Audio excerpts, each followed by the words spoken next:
Can I tell you what's on my mind? 'Cause I've been thinking about it for quite some time.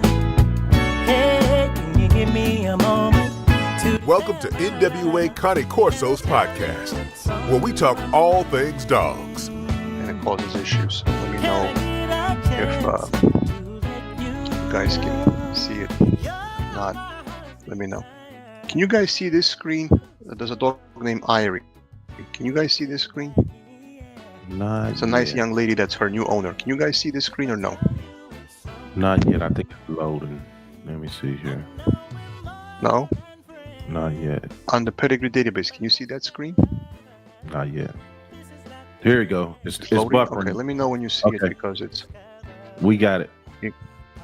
Okay, it's buffering, but you can see it now, right? Mm-hmm. You guys see it? Yes. You guys see a sable dog? Yes. Okay, I'm gonna scroll slowly because I think it's gonna be a problem if I do too quickly. All right.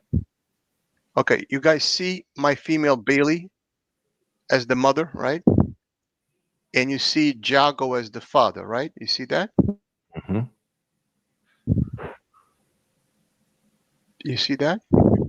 Yes, we see it. Let me know if you can see it. You see it? Okay. So this is not the dog I'm gonna breed, but her pedigree is exactly the same. It's a dog named Bella, but it will be the exact same pedigree. Now, notice who the mom is. Bailey, right? It's Holland. She was called Bika. I renamed her, but her pedigree still says Bika because they don't allow you to rename it when the dog is imported from Europe. Okay. Now, So it's Bika in Holland, but her name is actually Bailey.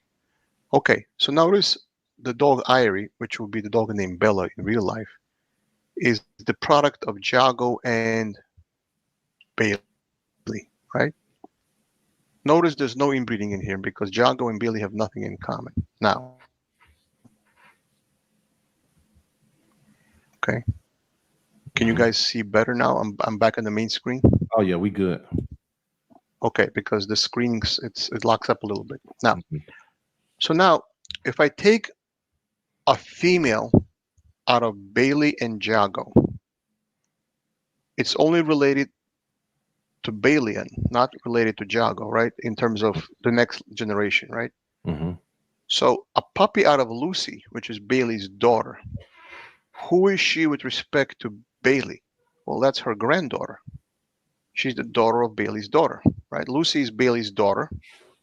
So a puppy out of Lucy, Lucy's mom is Bailey. So a puppy out of Lucy is Bailey's granddaughter or grandson, right? Mhm. So we keep a male puppy out of Lucy, but with respect to Bailey, he is her grandson, correct? Correct. We keep a daughter out of Bailey, not Lucy, but the one through Jago. Okay. Okay.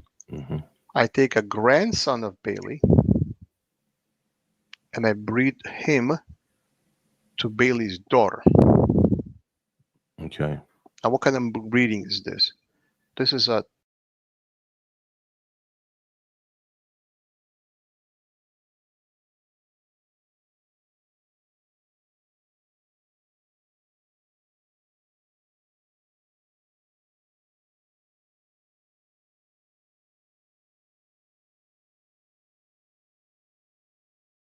3-2 breeding. On one side, Bailey is the, 2-3, right? The male is the grandson of Bailey. He's a 3. And the daughter is a daughter of Bailey. So she's a 2, right? Mhm. So we're using brackets formula.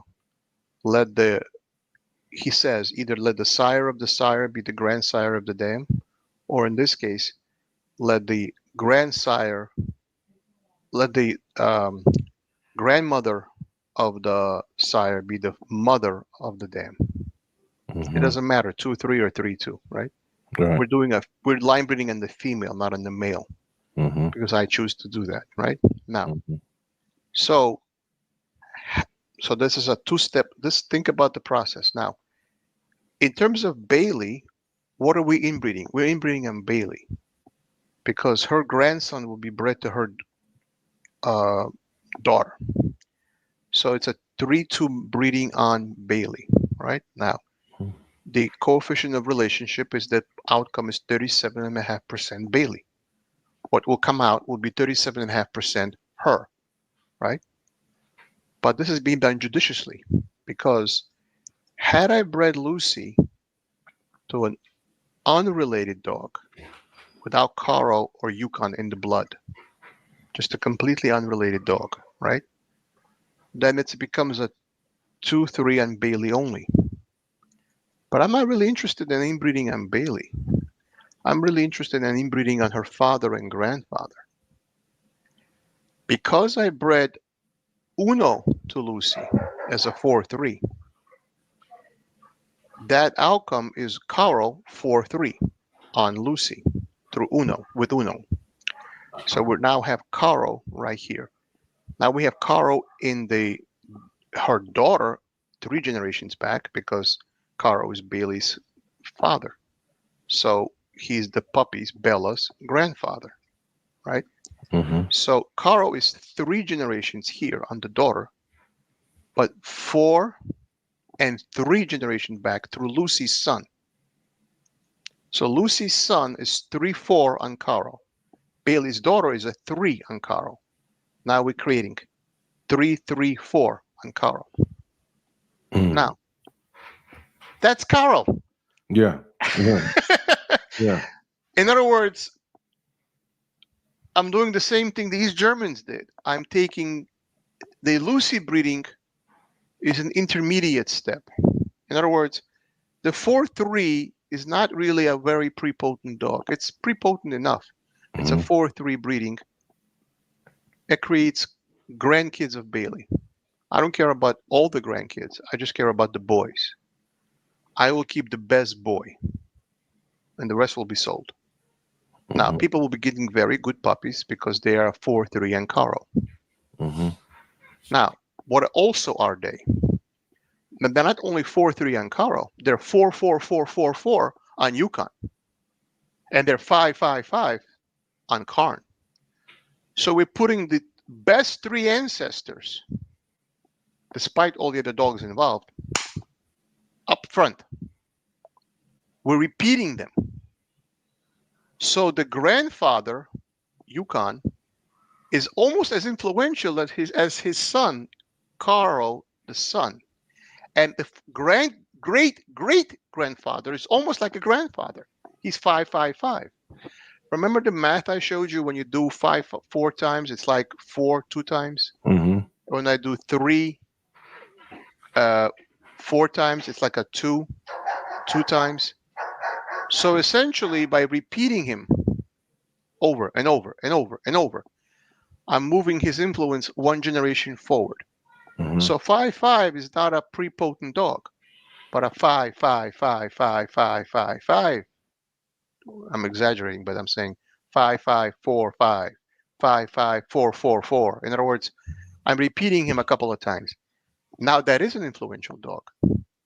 Now, the idea of repeating the same dog several times in the pedigree is the concept called back massing, not back breeding, back massing. Back massing, okay. Back massing. So remember I told about the 3 breeding methods? So you have inbreeding, half siblings, parent to child, grandparent to child. That's inbreeding. High risk, but high prepotency. That's how it works. Then you have line breeding, first cousins or aunt to nephew. Enough prepotency, but less risk. Then you have low prepotency, second cousins, third cousins. Almost nothing, as if the dogs are unrelated. It's not enough to create prepotency. It has a genetic connection, but too far back in time to really count because the numbers are small for the COI. But if you take a low COI, a 4-4 dog, and you made him with another 4-4 dog, or a 2-3 dog, or a 5-5 dog. Here's Lucy comes over. What's up, Lucy? Lucy. Lucy, say hello. All right, let me move her out of the room. 1 second.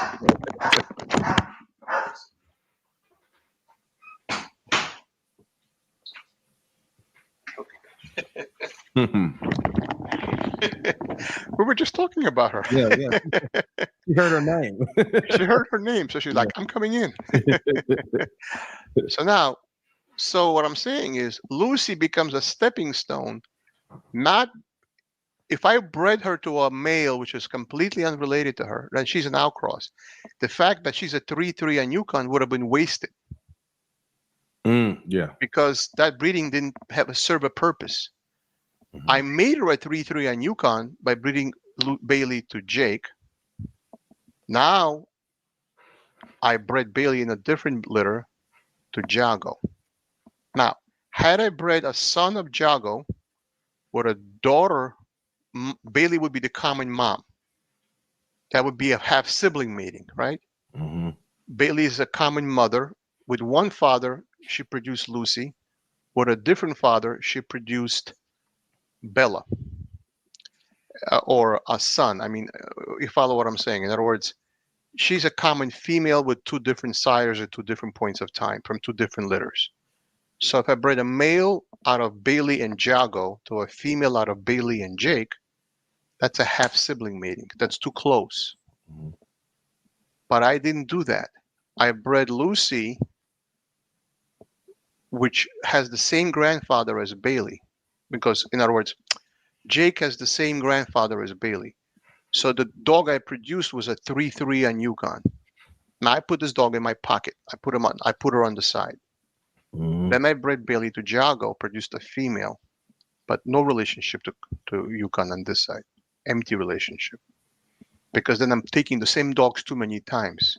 I'm approaching inbreeding.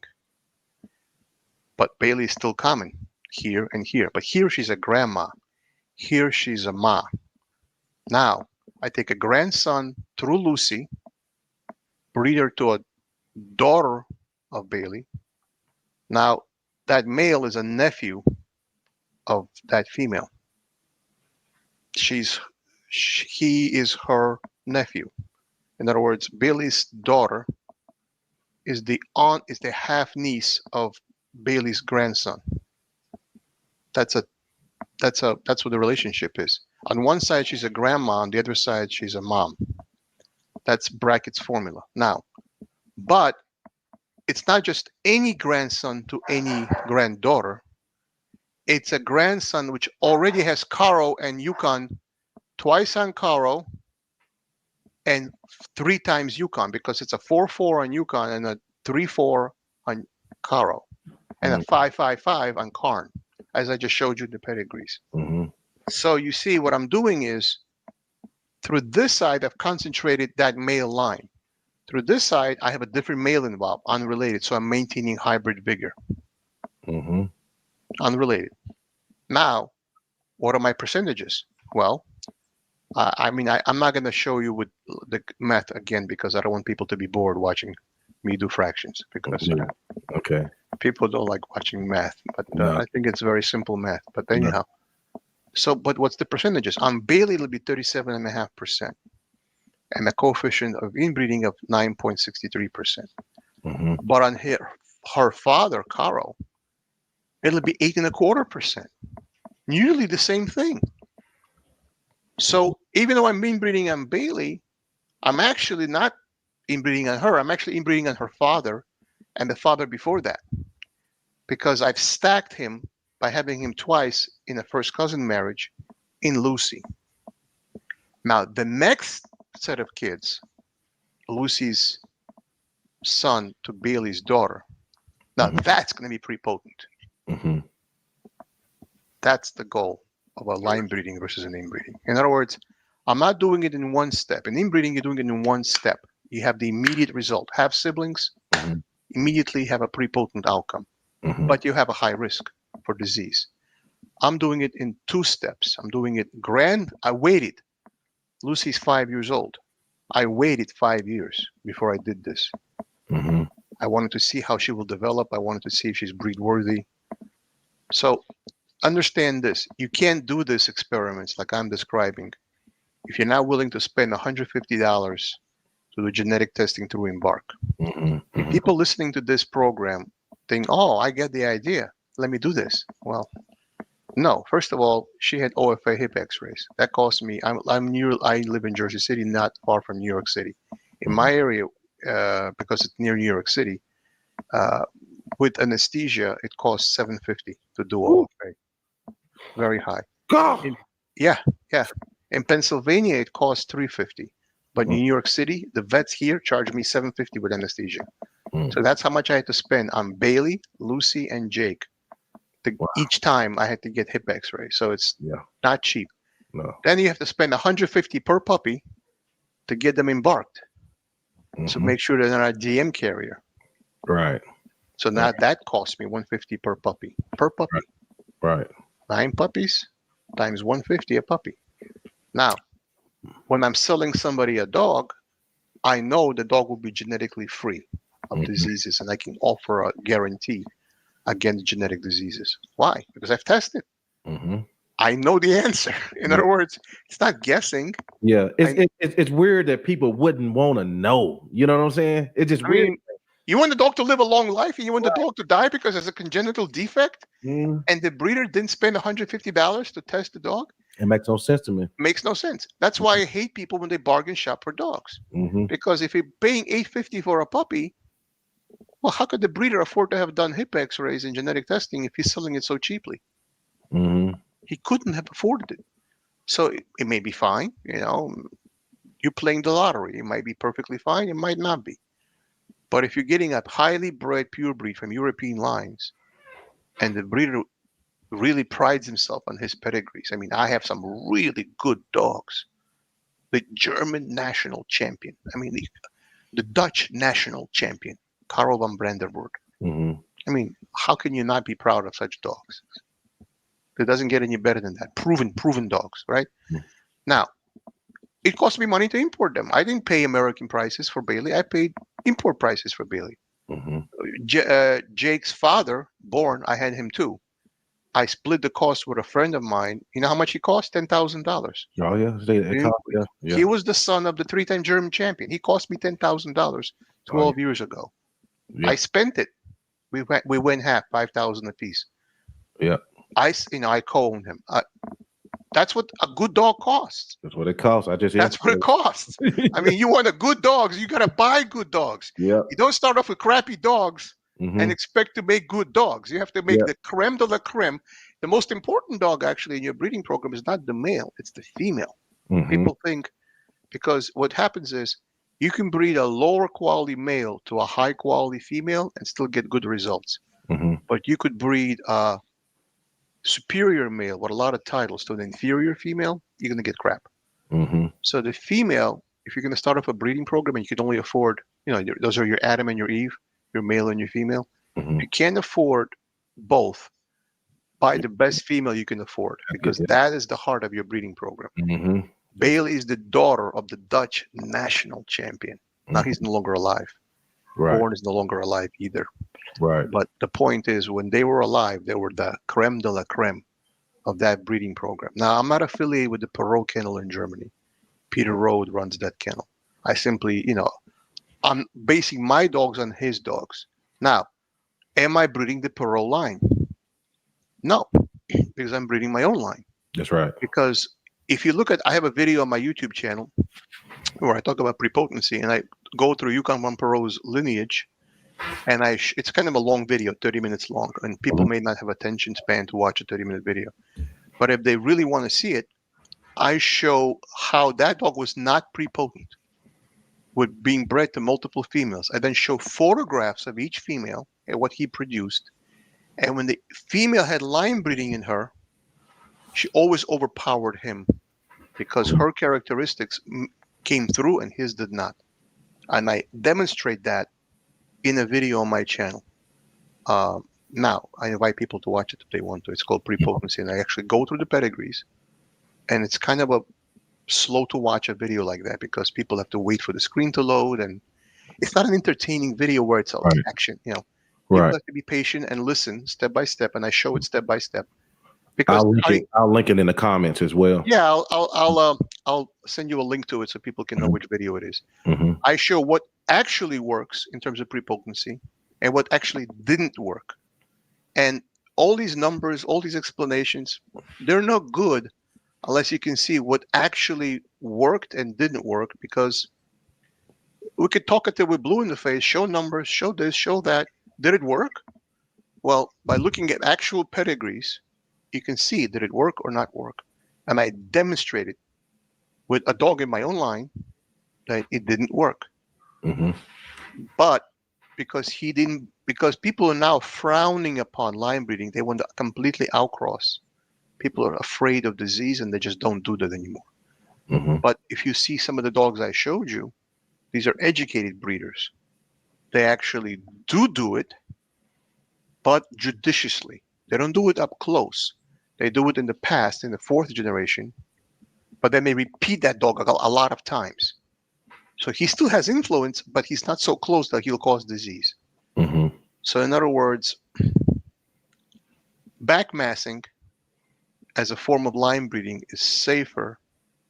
So backmassing is not back breeding. Back breeding is directly breeding back to that dog. Mm-hmm. Backmassing is accumulating that dog as a great-grandfather or a great-great-grandfather several times over and over until he has influence. Mm-hmm. So backmassing and backbreeding are not the same and not to be confused. Now, in the one case, you're inbreeding because you're breeding back to him directly. In the other case, you have his genes, but a lot of other dogs are involved as well. Right. And he's not up close in the pedigree. Now, which is safer? Well, what's your goal? If your goal is quick, you're going to inbreed. If your goal is slow and you have 6 or 8 years, you're going to line breed. If you only have 2 years, you're going to inbreed. So this is a game of patience. This is not a game of It doesn't work that way. You have to time to build your line. You can't breed your line, and you have to take time to prove your dogs. So you have to wait for them to be adults. You got to title them. You got to train them. You got to take them tracking. I got to get up 5 o'clock in the morning, take all the dogs out, put them on the tracking field, have them sniff the ground. Yeah. It's a lot of work. Yeah. And it's not a lot of, people who don't understand it. It's a lifestyle. It's not like, oh, I'm breeding dogs. It's easy.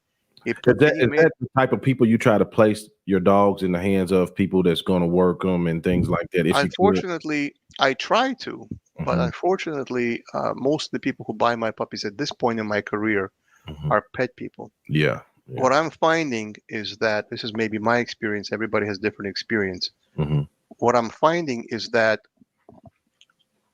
first of all, people don't know how to read a pedigree. hmm So you show them an impressive pedigree with a lot of titles, they're like, okay. They're like, what does this mean? And they don't Yeah, that really means care. nothing. Yeah. It means nothing. It Yeah. means nothing. Right. It's like if I showed you Secretariat, the guy who won the Triple Crown, and I Mhm. showed you a farm horse over there in the barn, hmm and I'm sure, see, it's just a pedigree. Right. Yeah. It's just a horse. Right. You can't, people who don't want to educate themselves in pedigrees will not be impressed because they don't understand these titles Right. and they mean nothing to them. So that's number one. Number two, the other thing is there's a name to breedership association. For example, not to drop names, but people watching this broadcast know these names. So take for example Ivan Balabanov from Bulgaria, hmm who came to the U.S. I think it was in the early '80s. Now he is a very very famous trainer. He runs a kennel of Malinois called Haute Vitosha. Yeah. That's the name of his kennel. Now, are his Malinois any superior to some other Malinois? I don't know. Maybe they are, maybe they aren't.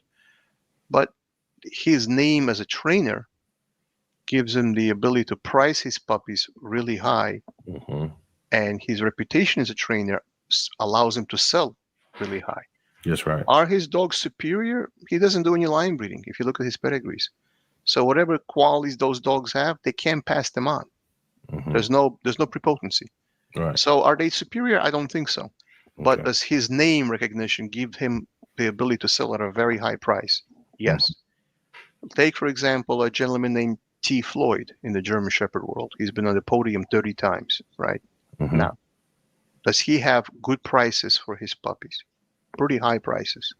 I'm not going to give the numbers, but people can look for themselves. hmm Now, are they German Shepherds superior to my German Shepherds? No. But his name is, I'm a famous trainer, therefore I sell at a very high price. hmm And there are other breeders. Kraftwerk Canine is an example. They sell very high price for German Shepherds. Are they superior to my dogs? No.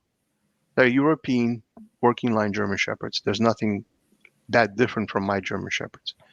So I have to compete in a specific price point. I have certain standards. I convince my buyers of my standards. But the majority of my buyers are pet people, hmm but they're impressed with the ethics I follow, that I That's right. genetically test, I hip test. Now, if they want to work them, the genetics are there. hmm If they don't want to work them, well, they make great pets. Right. So most of my buyers are pet people. Only one of my buyers wanted to be a working person. But I think if I produce this line that I'm trying to create, hopefully everything works out. Because Uno is not here in the U.S. He's in Netherlands. I bought his frozen semen from his owner, which also sold me Bailey. hmm And he says it's a great grandson of his dog. Well, that's the only thing I could do at this point in time. I can't give any closer because the dog is dead. What can I do? But I bought frozen semen. If the breeding takes from frozen, it's a lower odds of pregnancy when you're doing artificial AI and from frozen semen versus a live mating. So if that Uno Lucy mating takes, and I keep a son out of it, and I'll breed it to the puppy I just had from the last litter, then I'll have my line. It will have taken me 8 years to do it, though. Now, Right. will that line be famous? Probably not. But am I trying? Yeah, I am. Right. It's all any of us can do, right? Right. Well, But yeah, I'm sorry if I talked in such great detail. fine. Perhaps you have more questions I didn't answer, or I did have a question I want to double back on when I asked you about the closest form of inbreeding. You said half siblings. but why would it not be full siblings?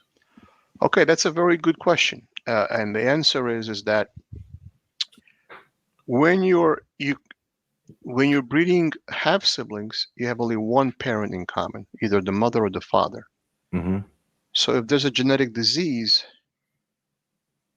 because you've doubled up on the homogeneous allele pairs, remember we have diploid genes. We have 2 allele pairs per chromosome. So dogs have 78 genes, if I remember right. So if you subtract the sex chromosomes, which is X and Y, 78 minus 2 is 76, right? Mm-hmm. So 76 chromosomes is the remainder after you subtract the sex chromosomes. Mm-hmm. If there is a disease lurking in the background of one of those 2 dogs, because you've inbred, you want to be able to trace which dog it came from. Mm-hmm. Did it come from the mother or did it come from the father? But if you're inbreeding full siblings, then you have 2 parents in common. You don't know where the disease came from this side or that side. Number 1. Number 2, there's no reason to breed this close because you're not trying to double up on both parents. You're trying to double up on one parent. Mm-hmm. So number 3, you're trying to create prepotency, the ability to pass traits. Well, that's half siblings is sufficient to create prepotency. All right. You don't need to do it again because you already have established prepotency. Mm-hmm. And the goal is to create prepotency, Mm-hmm. not just to inbreed for the sake of inbreeding. Have you established prepotency with half siblings? Of course you have, but on one dog, not 2. All right. So there's no reason. Your goal is to create prepotency to have repeatable traits, not to inbreed for the sake of inbreeding. Mm-hmm. Right. And on my channel, there's been a lot of talk on creating a line, and it's a hot topic. But one thing that you said in your first video, which that a lot of people resonated with, most dog breeders are not on a commercial level. Most of us Correct. not are on a commercial level. That's right. That's right. So what are the dangers of trying to create lines when you don't know what you really doing, and legally too, like all that Right. euthanization talk and that stuff don't fly Right. legally. Well, first of all, let me first explain my position because Okay. people need to understand where everybody has their own perspective. Mm-hmm. I see what I call fur moms. Mm-hmm. I don't call them pet parents. I call them fur moms Fair mommies, yeah. and fur mommies. Now, the people believe that there are no corrections which are necessary or even appropriate. Now, there's a difference between animal cruelty, which is cruelty, Mm-hmm. and correcting a dog with a prong collar for doing something wrong. Mm-hmm. I'm what they call a balanced trainer. Mm-hmm. I believe in corrections and positive reinforcement. Now, with a puppy, you would play toys. My dogs have a high prey drive because they're from working lines. So I can use a ball on a string under my arm to create focus healing. I use a food lure. They need to have high food drive, high prey drive. Now, they might have aggression because they're from working parents, which need a little bit of aggression to take on an opponent wearing a bite sleeve. Now, people say, well, they're sport dogs. That's not really aggression. No, it is aggression because a dog moves between prey drive and defense drive. It's teeter-tottering between the 2 drives. And when you are on the border between the aggression, which is defense, and prey, there's another drive called fight drive, where you want to take it to the opponent and win. You just want to win him. I want to beat you, man. Mm-hmm. That's fight drive. Now, if you don't have the desire to fight, you don't have the desire to win.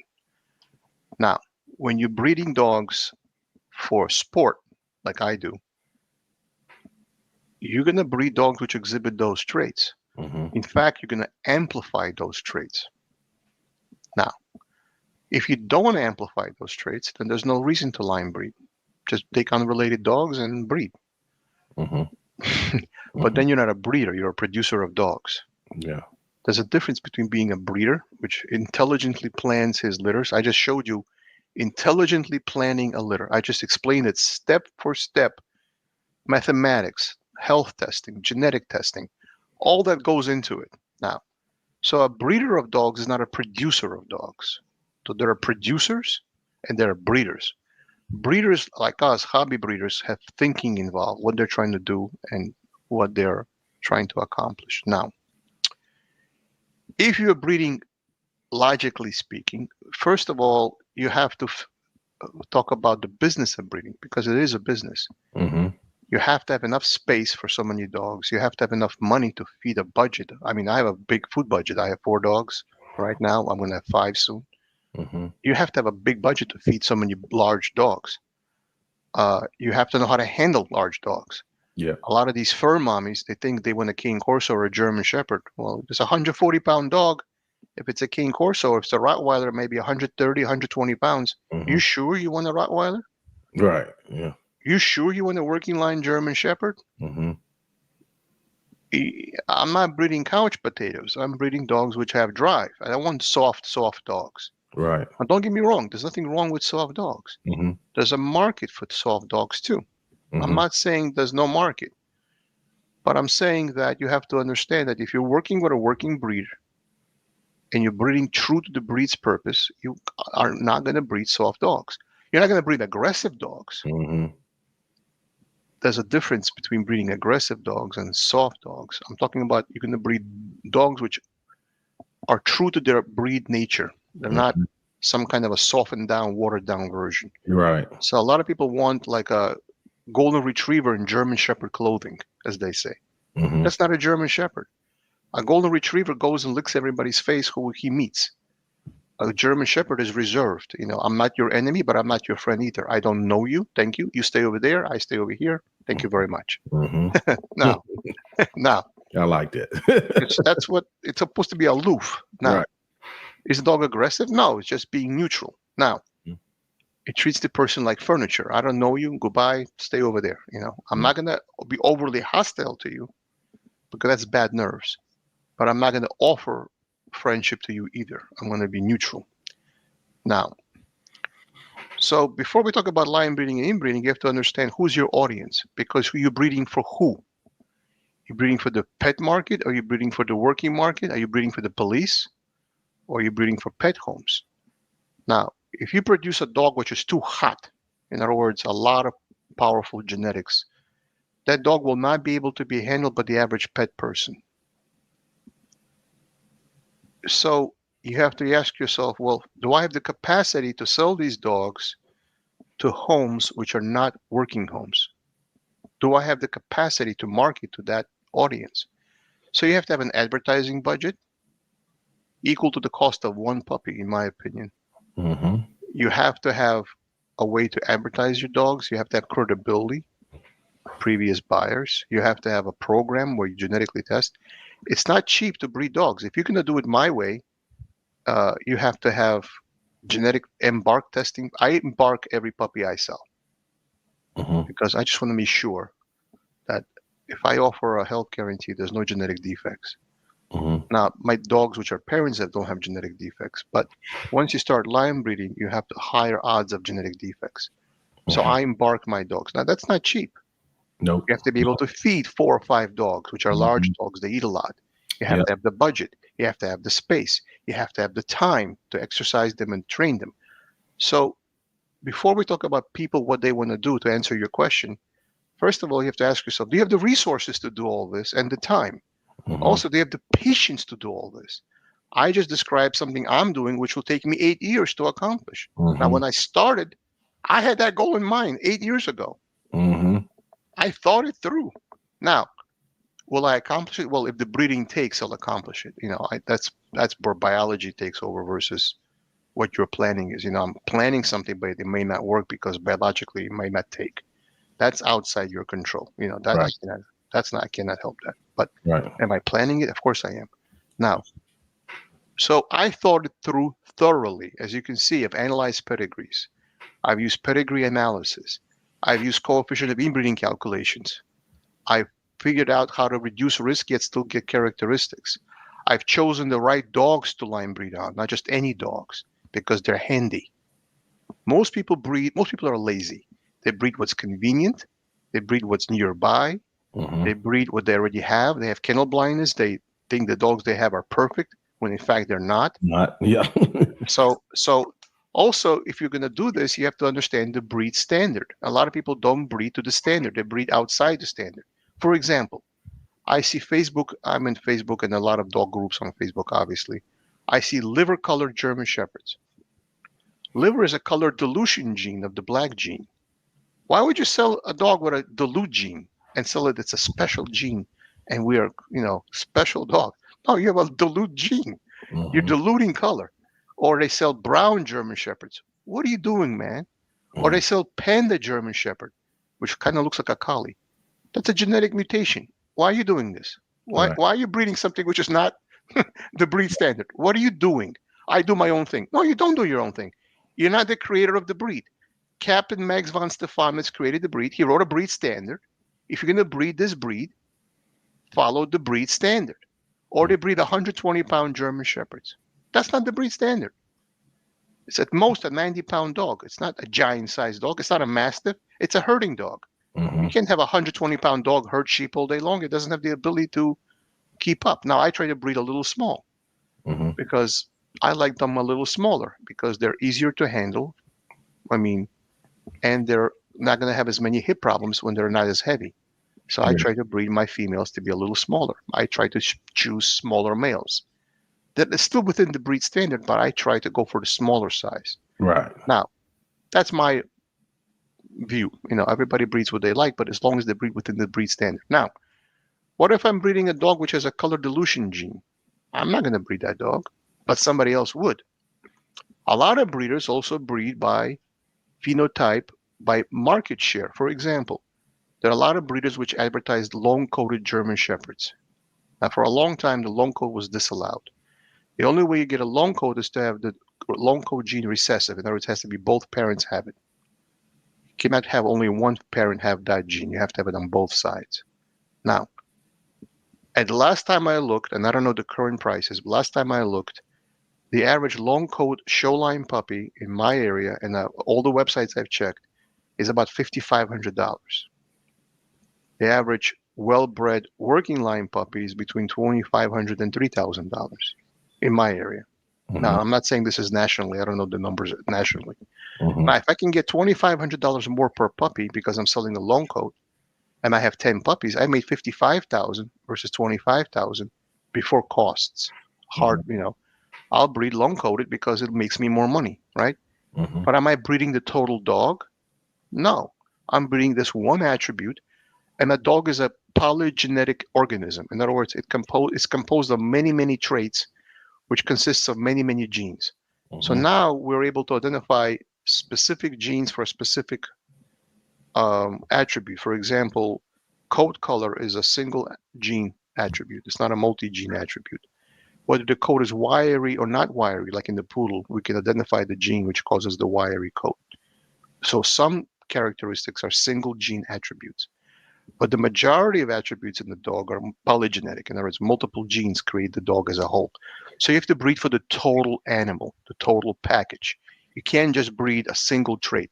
But these breeders which are focused on money, if I breed long coats, then that makes me more money per puppy. But are you breeding good dogs, or are you just breeding them because they're long coats? Or the same thing with people which breed only black German Shepherds. Now, I also breed black German Shepherds, but I don't specifically try to only create black German Shepherds. In other words, it's not my marketing gimmick. Black German Shepherds is less than 10% of all German Shepherds in the world. In other words, it's a recessive. You have to have it on both sides for it to become black. Now, they deliberately only breed black dogs to only produce black puppies. Why? Because it's such a rare color in German Shepherds, they make more money. So are they breeding good dogs, or just because they're black dogs? This dog has an overbite, this dog has an underbite, this dog has crooked hocks, but they're black. So let's charge more because we're selling by color. Yep. Happens in my I have no respect for that because that's not breeding. You're breeding to please your profit margin. You're not breeding to create the betterment of the breed. Right. People who breed panda shepherds. Why are you doing that, man? It's a color mutation. Why are you breeding a mutation and introducing that crap into the gene pool? No, don't do that. But some people have it's unique, therefore must make more money. Right. Or why are they breeding poodle crosses? Just buy a damn poodle. Yeah. Why you need a cross? Right. If you like Yeah. the attributes of a poodle because it doesn't shed, buy a poodle. There are 3 different sizes, right? Why are you crossing it with a golden retriever? It's not a pure breed. Right. Go to the animal shelter, get a dog from the animal shelter. You'll save a life. Mm-hmm. Why are you creating mutts and paying high prices for them? Because Exactly. everybody wants something unique.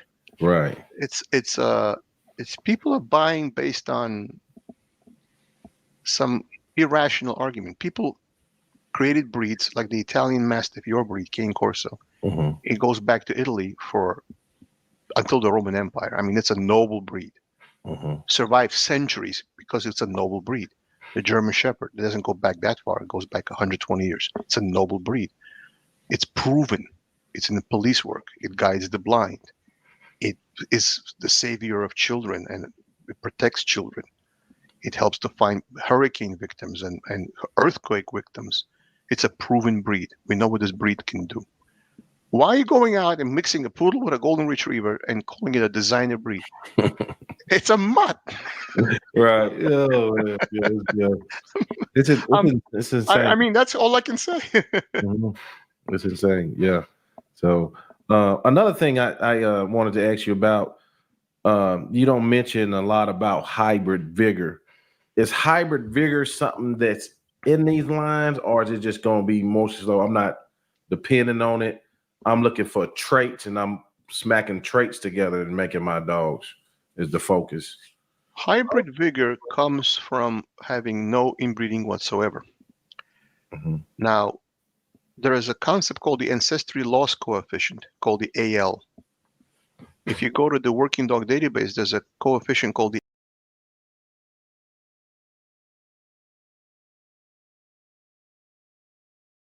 AL. Mhm. The AL is the degree of unrelatedness as opposed to the degree of relatedness. It's the exact opposite. So let's say you have 2 ancestors in common out of 98. Your ancestry loss coefficient is 96 over 98. In other words, the amount it's unrelated by, not the amount it is related by. Now, hybrid vigor comes from having completely unrelated dogs. So using Embark, again, we're using Embark to be clear which number we're referring to. For every 10% coefficient of inbreeding increase, there's a 10% decrease in litter size. So if a dog has a 30% coefficient of inbreeding, you're going to get fewer puppies than if a dog had a 20% coefficient of inbreeding. Again, for using Embark numbers for the sake of people understand which numbers I'm referring to. So for every 10% increase in inbreeding, there's a 10% decrease in litter size until you reach the point of no fertility at all. The dogs will become sterile. Mhm. Now, think of it in economic terms. If you're depending on 9 or 10 puppies to make a profit, because 3 or 4 puppies just cover your costs of the whelping box, the supplies, the advertising costs. There's a lot of costs, the veterinary costs. Your female might bleed and you might have to take her because she might absorb a puppy. You have to do x-rays or an ultrasound. That's expensive. So 3 or 4 puppies covers your costs, and then the other ones are your profit, right? Mhm. 6 to 7 more puppies out of a 10 puppy litter, that gives you your profit. The first 3 or 4 puppies breaks you even, at Right. least in my case. Mhm. That's what it takes. Everybody has their own, Yeah. dynamics, but I'm just explaining what I found to be true for me. Now, well, if you lost a puppy by the fact that you have less fertility, think of it in economic terms. So 10% decrease in litter size, if you instead of having 9 puppies, you're going to have 6 or 8 or some smaller number, that costs you money in terms of the ability to sell puppies. So there's an argument to be made that you shouldn't line breed at all, because that's how you get the highest hybrid vigor. But then you have a counter argument that in an existing breed, you're still going to have a high degree of coefficient of inbreeding, as I explained at the start of this video, that in the German Shepherd, the coefficient of inbreeding, Embark, I explain when I say Embark, I say Yeah. Embark. When I say mathematical Right. calculation or pedigree based, I say that. So people make sure you got these numbers right, guys. So I want to make sure we're talking about the same numbers. So 10% in certain breeds, the coefficient of inbreeding, without you trying to do it, it's already, because of a small gene pool, 20, 30%, and the highest 40% in some breeds, like the Cumberland Spaniel, the Sussex Spaniel.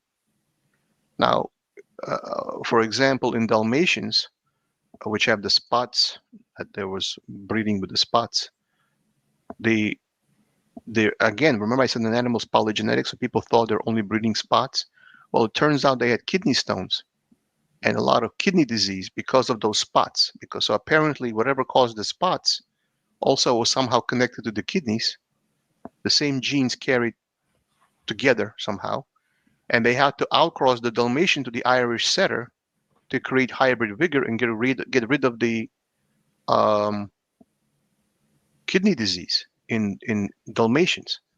Again, showing how attributes are polygenetic. So you think I'm only breeding for spots, but I'm actually hurting kidneys. So also, if you go back to the founder of the German Shepherd, Captain Max von Stephanitz, he didn't have genetic testing, 1899, 19th century. He didn't know all about genetics like we do today, about genes and gene flow and gene recombination. But he observed what happened in real life. He wrote,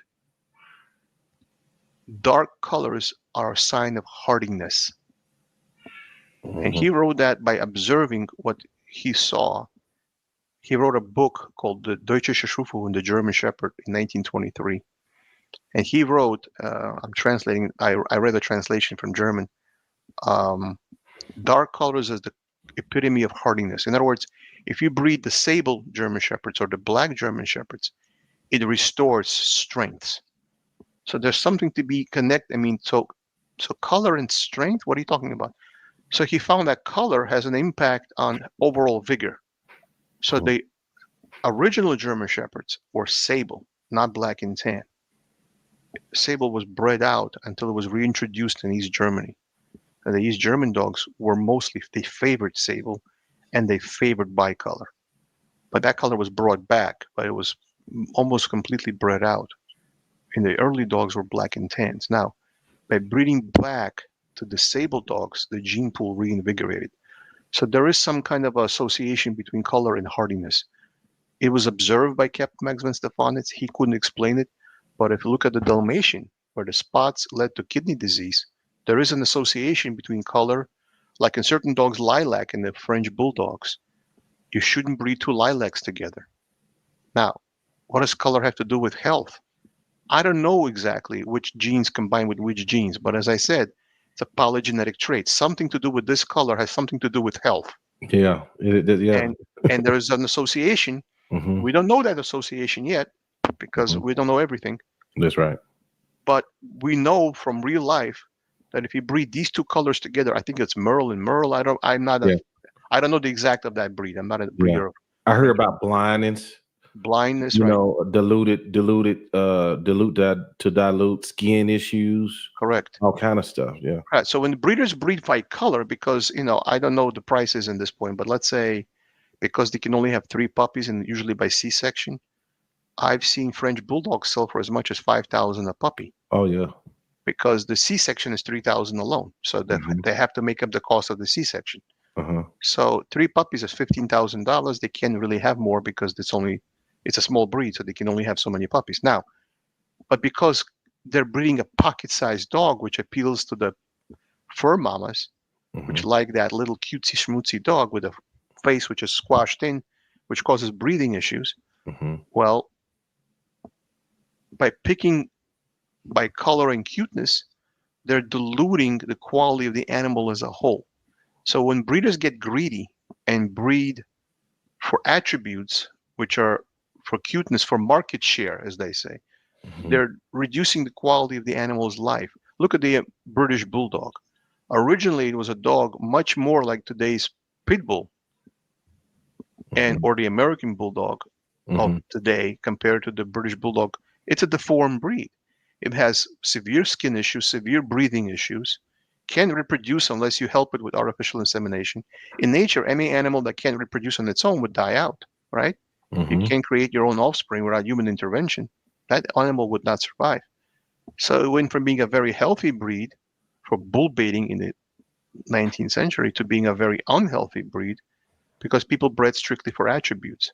So even if you take a British Bulldog completely unrelated to each other Mm-hmm. and you breed them together, the pedigree is already so inbred in that breed that you're still going to have a high coefficient of inbreeding. So to answer your question, does hybrid vigor matter? Yeah, it matters because you're creating less puppies by inbreeding too far. But when does that happen? It happens much later. In other words, you can inbreed for 3 generations, outcross, and you're okay. Now, if you do it for 5 generations and you don't outcross, you're going to have problems. Mm-hmm. So you have to introduce hybrid vigor sooner in dogs than in birds, something we talked about last time, Mm-hmm. because dogs inherit through them. There was a scientist named Baloo, and the Japanese scientist named Sagaguchi. It's hard to pronounce. Mm-hmm. I'll look up the exact spelling. They discovered the X chromosome carries more payload than the Y chromosome. So remember my original explanation, 3-2 versus 2-3? Mm-hmm. In theory, aunt to nephew or uncle to niece is the same thing Mm-hmm. mathematically, because 1/2 cubed plus 1/2 squared is the same thing as 1/2 squared plus 1/2 cubed. A plus B equals B plus A. The same concept applies mathematically. But in terms of genetics, if you're breeding an aunt to a nephew, it's a more powerful breeding than an uncle to a niece, simply because the X chromosome carries more payload. So the mother line is actually a more powerful breeding than the father line. Although most people will breed to a common male, not really breed in a common female. They're both valid, but the results are not quite the same. So Sagaguchi, I hope I'm pronouncing his name right, he's still alive. He wrote a paper on it in 1997, where he showed, and it's true in humans too, where you could figure out that the mitochondrial DNA has a greater influence. So there's multiple modes of inheritance. So in birds, the sex gametes are not as involved in the passing of traits. So there's only the autosomal genes that pass traits, but the sex-linked chromosomes don't pass traits in birds. But in mammals, it's a secondary mode of inheritance. The autosomal DNA recombination and the particularly the X chromosome. And if you want to read about the X chromosome and how it affects traits, read the paper by Sagaguchi and Baloo. I will look up the exact spelling and I'll email it to you if you want. Yeah, yeah. And so I'll invite people to look it up for themselves if they want to Right. read it. But that's a paper that was written by a geneticist, not from me, but by a geneticist. Right. So don't take it from me, take it from a geneticist. That's right. Yeah. So the answer is hybrid vigor is desirable, but it doesn't need to be introduced until your inbreeding is too far. You need to then step it back and then go back into your line. So you're creating a line, outcrossing, and then back into your line. But when to do that, that's a question. Getting back to the mathematics. At what number is it safe to line breed and inbreed? If you're at 12.5%, it's not safe. If you're breeding first cousins, it is safe until you keep doing it. For example, let's take human populations. If you look at people in Pakistan, which are Muslim, they have a lot of first cousin marriages. If you look at people in the Arabic countries in the Middle East, first cousin marriages is acceptable. In the Jewish culture, first cousin marriage is acceptable. In fact, in the Jewish religion, if a brother dies and has kids with that wife, his brother must marry the wife of his deceased brother and adopt those children, so she's not left without financial support. This is back when the time when women could not support themselves, and society was patriarchal, and in many times society is still very patriarchal, at least in those days, and that's a long time ago. But the bottom line is, you have a lot of first cousin marriages in Pakistan, in Egypt, in Israel, in a lot of Middle Eastern nationalities and countries. By contrast, that doesn't happen in other countries. Now, genetically, certain diseases as a result come up. For example, take the BRCA gene in human beings. That's responsible for breast cancer and ovarian cancer. Why do Jews and Arabs have a greater frequency of BRCA1 than BRCA2?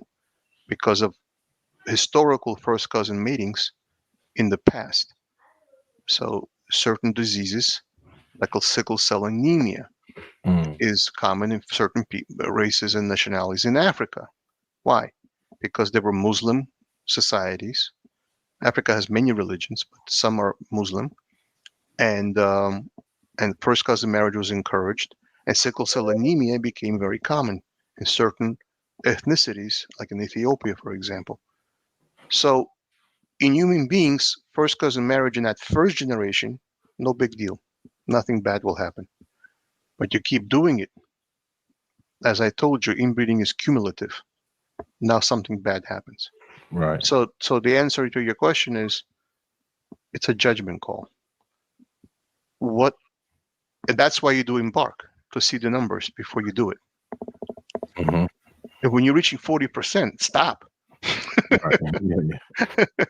Gotcha. So there's no one answer, but you have to understand that we're discussing line breeding, but we're discussing the intelligent approach where we're striking a balance between prepotency, which we do desire. Otherwise, you can't create a breed or a line. And I explained the difference between creating a line and a breed. They're not the same. Mm-hmm. So when you're creating a breed, you can inbreed further because you need to get the breed started faster.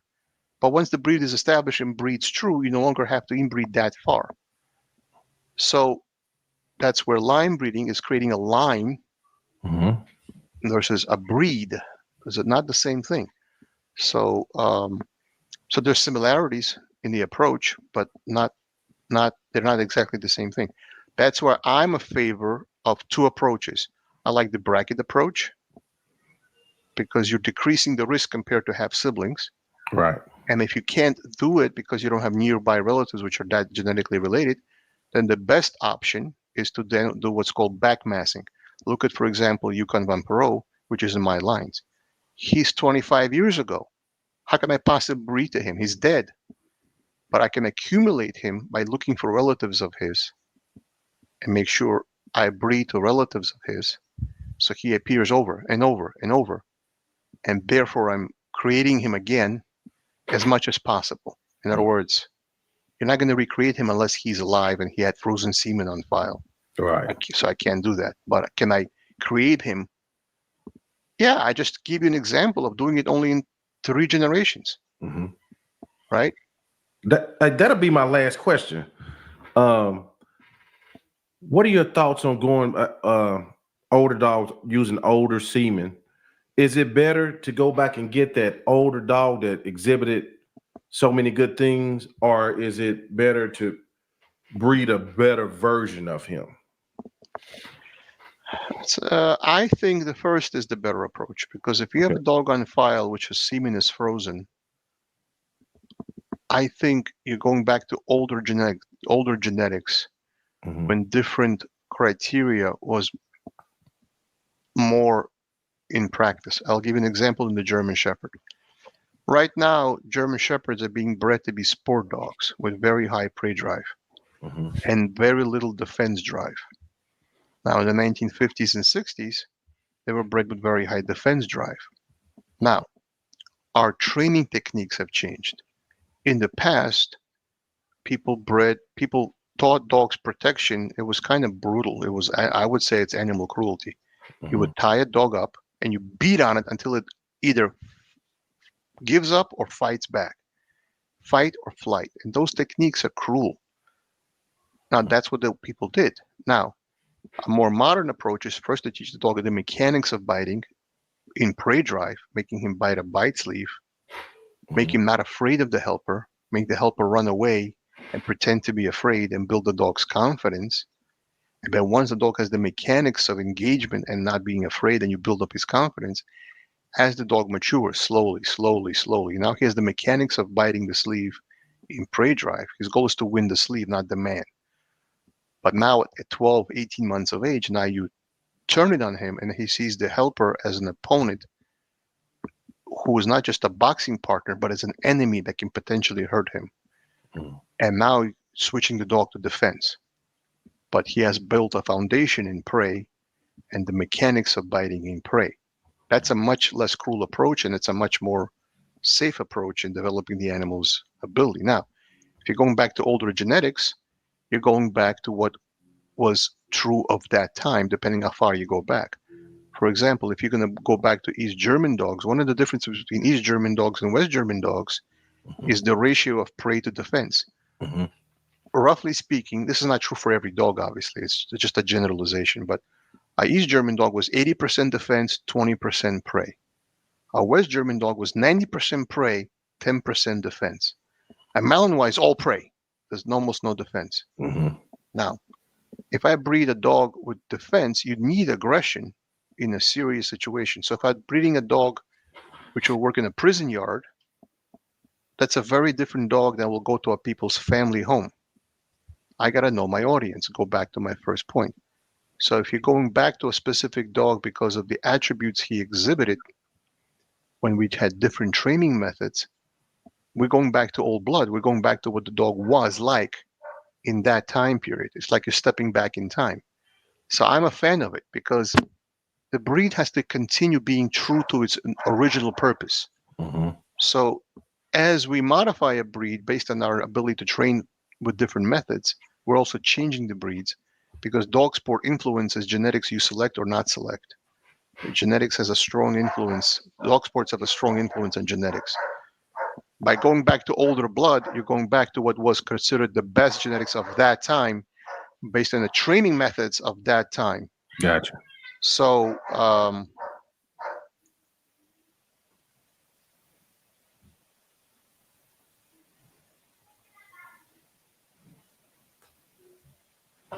my wife is calling me. As Okay. well. Okay. So Hey, we have to run. wait. Hey, we good. I'm sorry We if I went into a little bit too much math, but that was the only way I knew how to explain it. No, it's good because you know what? You can't get it in one try. You have to look at this video multiple times. It's study material. You know what I mean? It really is. Right. You know, so I tried to explain it by showing a pedigree, then showing the math of it, and showing how the numbers, what they mean, and how to work with those numbers. And then we came to the conclusion how you're building that genetic influence. Right. Yeah. How can I explain it without showing the math? That was the only way I could Yeah. explain Yeah. it.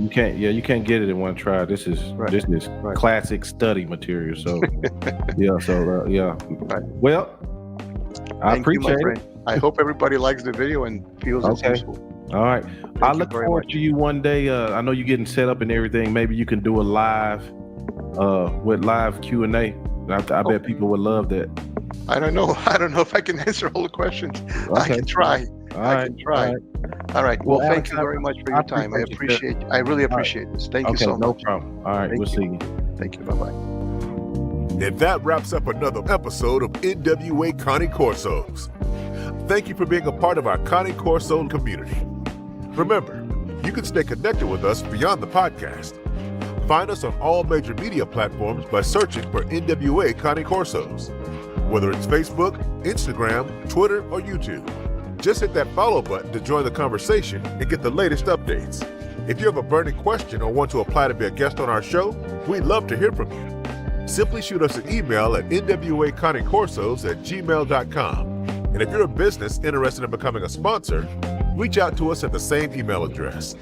For more resources, exclusive content, and links to all our social media profiles, visit our website at nwacanecorsos.com. It's your go-to destination for everything dogs.